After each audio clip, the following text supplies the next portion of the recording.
This is Ian with Build Brothers. Going to go ahead and do a quick inspection here at 2522 Kelly Avenue in Ramona. Going to start here underneath the eaves. The eaves are the overhang of the home, and these eaves are made up of rafter tails and then plywood. And a typical home will have starter board, but plywood is normal as well. I would guess this house has already passed termite inspection. I have not seen any rotten wood concerns or any termite concerns. And so the home appears to be well maintained, and for the most part the wood looks good. Let's go ahead and jump up on the roof and take a look at what we see up there. This little metal piece of flashing is called drip edge. Drip edge has been required by building code for about the last 25 years. I would say that before this newer roof was added, that the house did not have drip edge. There is evidence that there's at least one layer underneath this roof, but when you do that professionally, you rip off at least 2 courses all the way around the edge, so you can't see a big stack of shingles at the edge. So that's a good sign. As soon as we get up here, we see a little concern. The shingle spacing is a little bit off. We don't want to be able to see that detail. We'll see in other parts of the roof where the spacing is done better. No major concerns here, just starts to raise a little bit of a red flag on who installed it. The stagger is done correctly, and the stagger is, see if I can show you it here.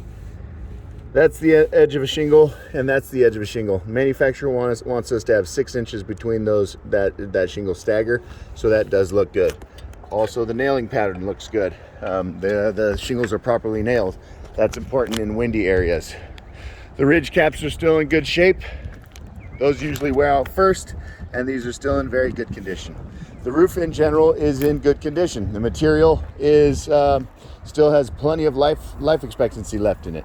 What we're looking for when we're inspecting asphalt shingle roofs is we see it just a touch back here. Okay, as these shingles wear, it'll begin to expose the fiberglass. The granules will fall off, and then it exposes the fiberglass, and then they start to get shiny. My professional opinion, I think this roof still has another 10 years of life left in it. There are some minor issues, like over here, that shingle spacing is really bad. We definitely should not see that ½ inch of material there. We call that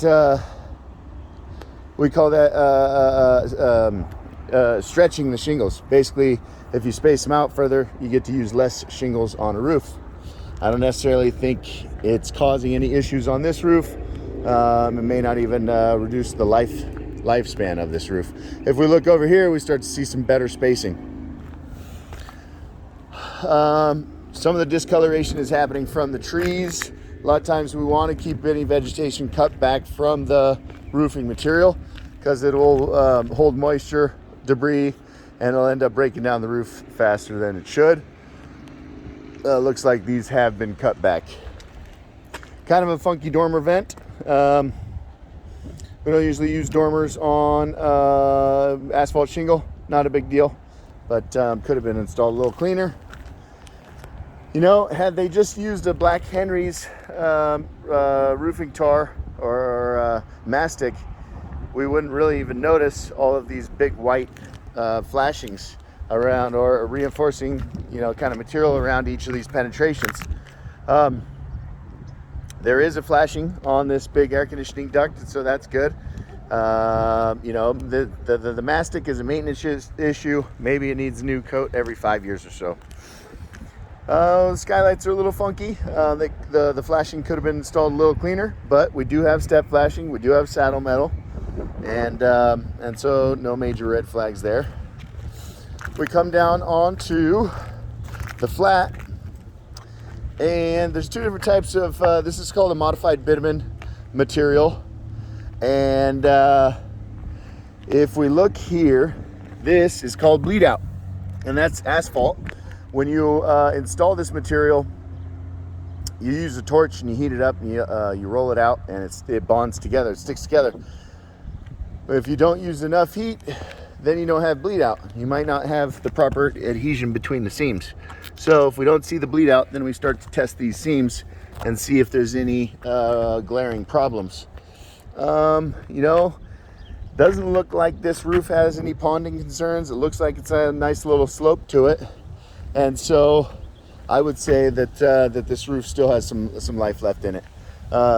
Torch down or flat roofs never last as long as shingles. So, you know, the shingles have an easily 10 years of life left in them. This roof maybe another 5 to 10 years. I just noticed something going on over here. We can tell that the roof is catching water, and so it's almost as if something has damaged the underside or lifted it or something. So that might be one minor concern that does need to be taken care of sooner rather than later, because we can tell that that's catching water every time it rains. For the most part, I would say that this is a fairly normal roof in normal condition, and nothing that concerns me too much. A lot of times when inspecting roofs, we find fundamental problems that can't be fixed, and the only way to properly fix it is to tear it off and redo it. And there's nothing jumping out at me on this roof that would lead me to that conclusion.